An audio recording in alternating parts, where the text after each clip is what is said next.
A millionaire pretended to be poor to find a mother for his son, and a poor black janitor stunned everyone. "Let's go, Daniel. It's late." Jonathan Turner rushed down the mansion hallway toward the garage, fumbling for an old worn hoodie and a pair of frayed jeans. Daniel, 8 years old, clutched a torn t-shirt. "Dad, does this trick really work?" Jonathan bent down, scooped a handful of dirt from a potted plant, rubbed it onto his son's hands and cheeks, then smeared some on his own. "Today, we'll see who truly has a good heart." He tousled their hair until it looked ragged, chose the oldest sedan among the rows of cars, started the engine, and drove away from the Upper East Side, heading through Manhattan's glowing streets. Their destination was Union Square, where people walked faster than the traffic lights could change. They sat near a subway entrance, huddled on a piece of cardboard. The crowd rushed by like waves. A woman in heels avoided their eyes. A man in a suit tossed coins without lifting his gaze from his phone. A few parents pushing strollers clutched their bags tightly, as if afraid of being robbed. An hour passed. Daniel sighed. "Dad, people aren't very kind, are they?" Jonathan squeezed his shoulder. "No, they're just in a hurry, but we'll meet someone special." Another hour went by. Many hands dropped loose change, but no one asked a single question. Then she appeared. A black woman, about 26, in a blue cleaning uniform and worn-out sneakers. Her face was tired, but her eyes were warm and alert. She didn't linger at a distance. She crouched down, letting her pants brush the cold pavement. "Are you two hungry?" Jonathan and Daniel blinked. It was the first time someone had truly stopped. She opened her frayed wallet, counting crumpled bills. A few singles, some quarters and dimes. $14.25 in total. "This is my food money for 2 days. But kids shouldn't go hungry." She smiled at Daniel. The boy whispered, "You look like Mom." Jonathan's chest tightened. "Thank you. What's your name?" "Julia Robinson. And you two? I'm John, and this is Daniel." Julia pointed toward the corner. "There's a deli that's really good. Buy him a hot meal, okay? I have to go back to work, but when my shift ends at 6, I'll come check if you need anything else." Inside a midtown glass building, Julia pleaded with the scowling security guard. "Don't chase them off. It's a father and son." He sneered. "Our clients don't want to see that, especially their kind." Julia stared straight at him. "I'll take responsibility. If anyone complains, put it on me." She pushed her cleaning cart, wiped down tables, straightened chairs, her eyes drifting anxiously toward the entrance. Jonathan and Daniel hid behind a column, hearing every word. Jonathan blinked hard. His late wife's final request rang in his head. "Promise me. Find a real mother for our son, one who doesn't care about money." When the elevator bell chimed at 6, Julia peeled off her gloves, wiped sweat from her brow, and asked the guard, "Are they still outside?" Then she hurried back toward Union Square. By then, father and son had changed into clean clothes from the car. Jonathan fibbed. "A friend let us use his place to wash up." Daniel frowned slightly at yet another lie, but stayed silent. "Do you two have anywhere to sleep?" "We just came from another state, don't know anyone here." Julia hesitated. "I live in the Bronx. My place is small, but the couch in the living room is free. If you don't mind, you can stay tonight. Tomorrow, we'll figure something out." Jonathan froze. She had not only given away her last dollars, but was willing to open her home to strangers. "Are you sure? I don't want to bother you." "It's no bother. People should help each other." Daniel's eyes lit up. "Do you have a TV? I like Spider-Man." Julia laughed. "Yes, but dinner comes first." The subway ride to the Bronx felt longer than usual.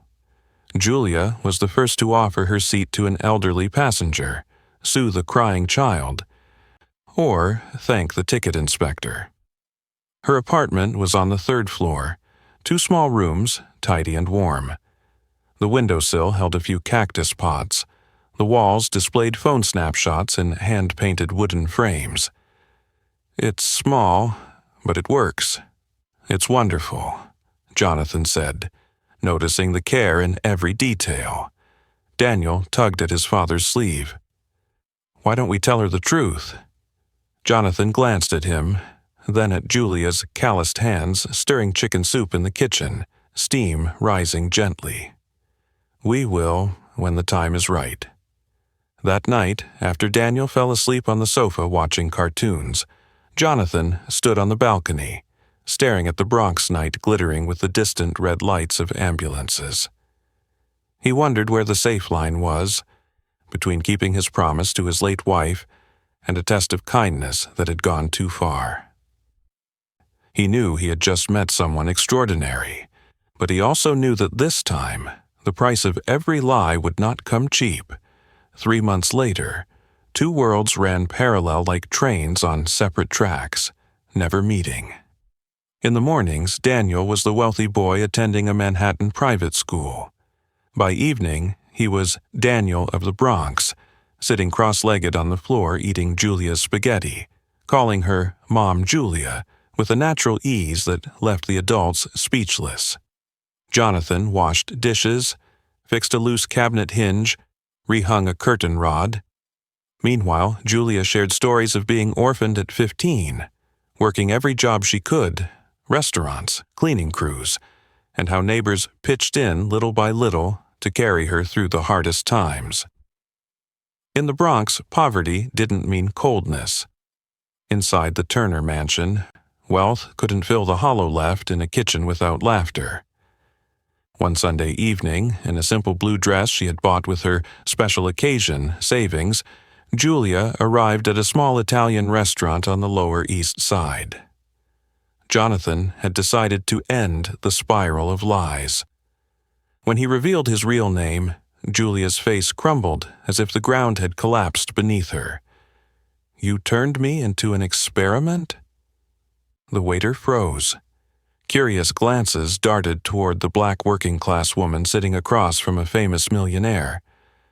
3 whole months, I believed every word. Julia pushed back her chair, her voice trembling but resolute. "Don't ever say my name again." She walked out, leaving behind a plate of steaming pasta and Daniel's bewildered stare. Back home, George Turner, Jonathan's father, was waiting, his smile as cold as glass. "My son, enough games. A black woman from the Bronx is not Turner family material." Jonathan's tone sharpened. "Don't you dare speak about her that way." George arched a brow. "She belongs more with a mop than at our dinner table." The next morning, he called Sonia Harris, find out everything about Julia Robinson, and prepare a roll. That very afternoon, Julia received a private job offer from Mrs. Sylvia, $3,000 a month, working at Mr. Gilbert's estate in Westchester. No references needed, start tomorrow. On her first day, Mr. Gilbert, haircut differently, thin-rimmed glasses, threw down 3 rules. Work here, don't complain, get it right the first time, no small talk. Julia bowed slightly. "Yes, sir." She polished the walnut dining table until it gleamed, wiped each chair spindle, dusted every crystal edge of the chandelier. An hour later, Mr. Gilbert returned. "Poor, look there, that smudge." He deliberately stomped his wet shoes across the freshly cleaned floor. "Do it again." Julia bit her lip. "People like you, if paid well, should be grateful. Don't get uppity." His words reeked of prejudice, boxing her into the place he wanted. Lunch was a cold sandwich and apple juice, timed at 15 minutes. That afternoon, he silently swept a plate off the table. My hand slipped. I don't want a single crumb left. On the third day, while rearranging framed photos, Julia froze. One picture showed Daniel grinning, hair tousled, standing beside Jonathan. Her heart plummeted. The man entered, smirk tugging at his mouth. Interesting. You know my grandson. Off came the glasses. Back came the old hairstyle. And the voice no longer disguised. George Turner. You're Jonathan's father. He stepped closer, voice low. I want you to know your place in the Turner family. Julia set down her rag, straightened her back. My place is as a worker, not a target for your insults. She stripped off her gloves, placed her keycard on the table. This job ends here. Silence dropped onto the wooden floor like a tolling bell. She walked away, holding tight to the only thing no one could take, her dignity. But George didn't stop. To Julia, he displayed old photos of Jonathan hand in hand with a blonde woman, Helena Davis, a renowned restaurateur, adding, "They're engaged in December."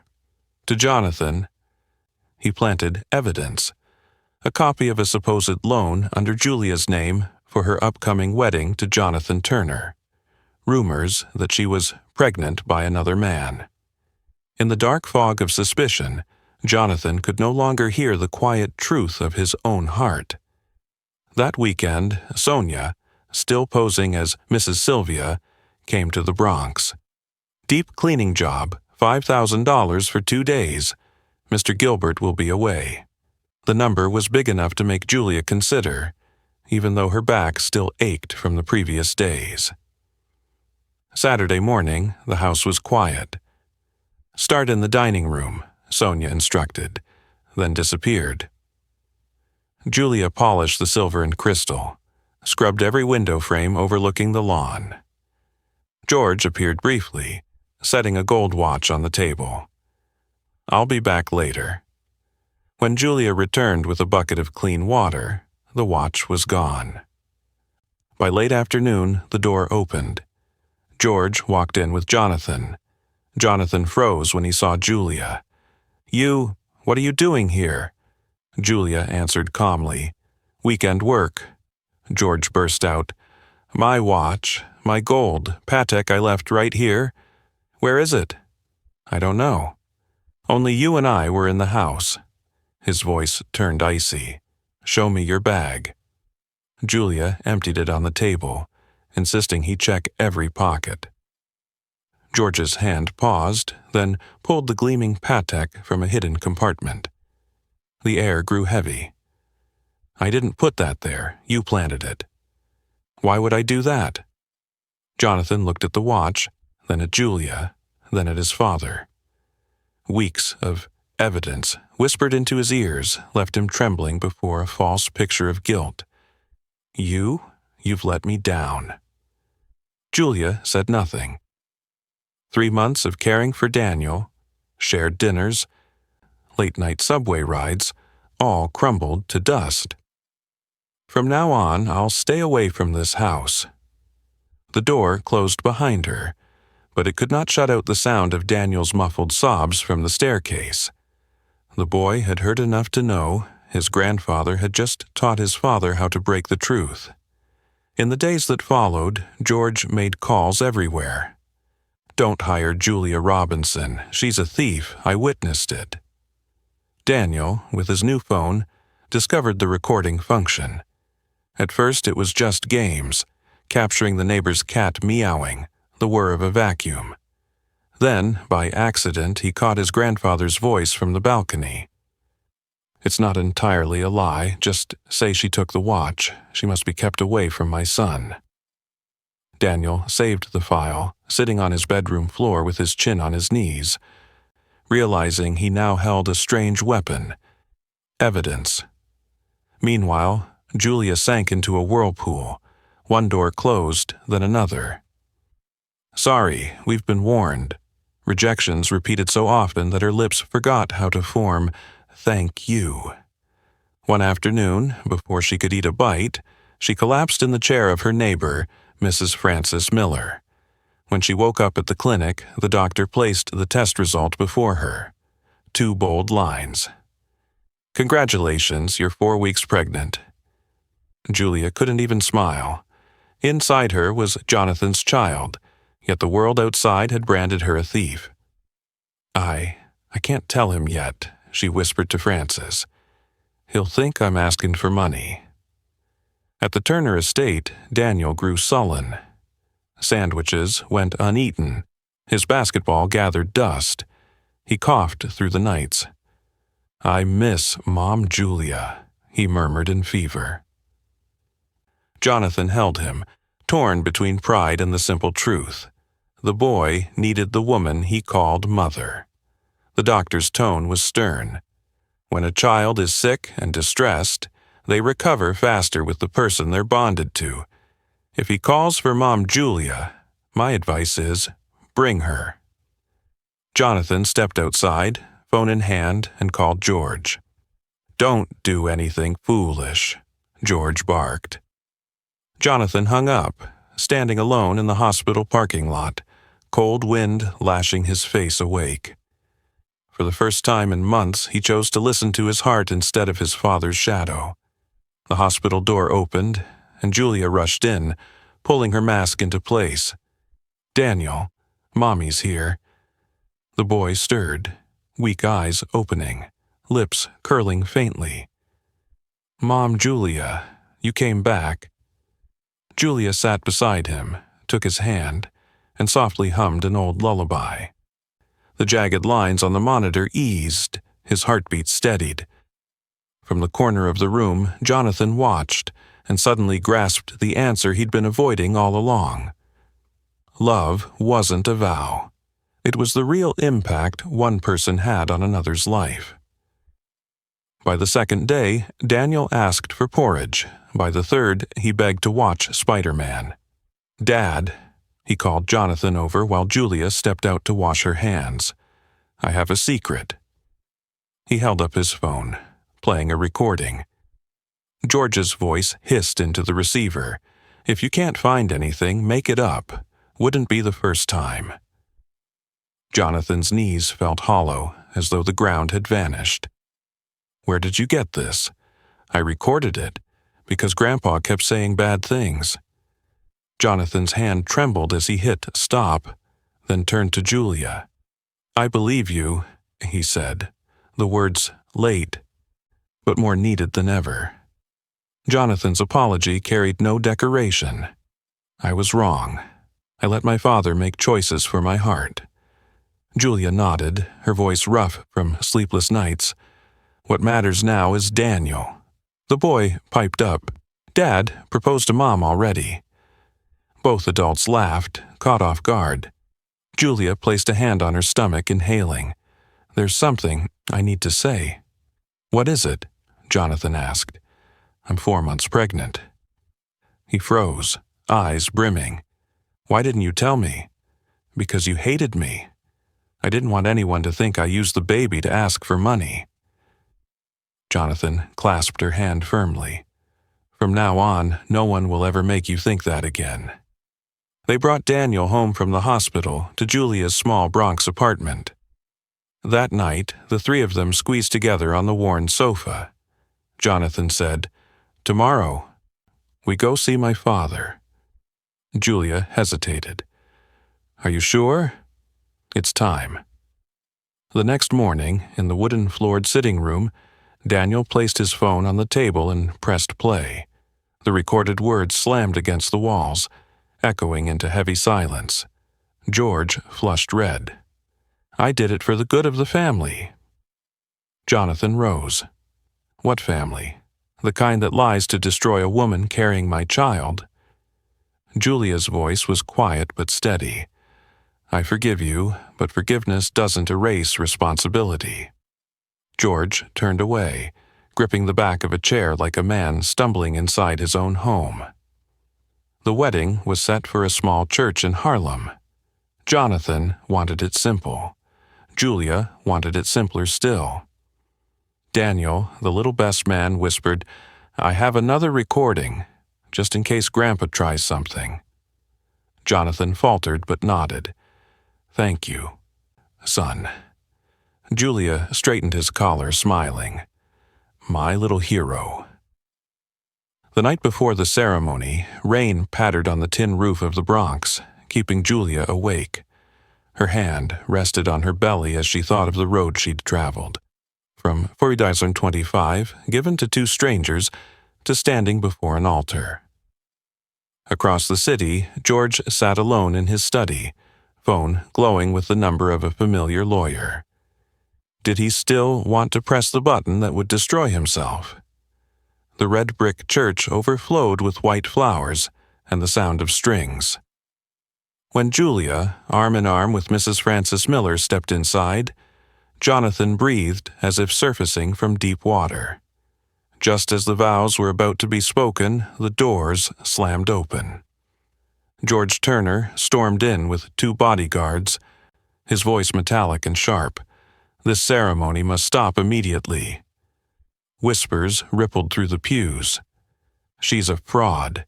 Here are her criminal records and debts. He flung down a thick stack of papers like a judge's gavel. Julia staggered slightly. Jonathan stepped forward. Those are forged. George laughed bitterly. Then explain it. From the front row, Daniel pulled out his phone, turned his back to the crowd, and pressed play. The church speakers echoed a familiar voice. If there's nothing, make it up. I don't care what it costs. The congregation fell silent, then erupted in shocked gasps. George faltered, clinging to his old aura of power. That audio was doctored. Daniel played another clip. His grandfather's voice burning through the speakers. We need something to prove she's unworthy of our family. The priest laid a hand on the microphone.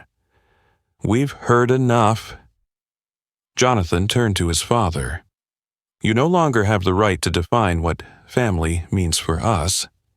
He clasped Julia's hand, facing the guests. She nursed my son back to health with love. That truth is stronger than any printed lies. The ceremony continued. Blessings rose beneath the vaulted ceiling, and applause rained down like a summer storm. Afterward, as they posed for photos on the church steps, a woman in a gray suit approached, flashing a badge. Detective Carla Sanders, NYPD. I'm here following an anonymous report with audio evidence of document forgery and defamation. Julia's eyes flickered with fear, but Carla's smile was warm. I'm here to protect you. Jonathan shook his head. He's my father. I don't want him in prison. Julia nodded in agreement, but he must face responsibility. Carla wrote it down. Here's the deal. A public apology in a major newspaper, $80,000 in civil damages, and a pledge never to repeat this, or the case will go criminal. Weeks later, the morning paper carried the headline, George Turner apologizes to Julia Robinson for false accusations, admits prejudice clouded his judgment. A short piece, but like an anchor dropped into public conscience. Sometimes power must bow before a black cleaning woman. The settlement money didn't become a collection of designer handbags. It became the Hope Fund. Julia and Jonathan added company profits to convert part of the Turner estate into a community daycare for Bronx workers' children. The walls bore the children's art, the lawn filled with laughter. 2 years later, in the backyard, 10-year-old Daniel held his little sister Sophia's hand as she toddled. Julia carried the baby, Jonathan's arm around her shoulders, sunshine spilling like honey across the grass. In the mailbox lay a card with George's shaky handwriting.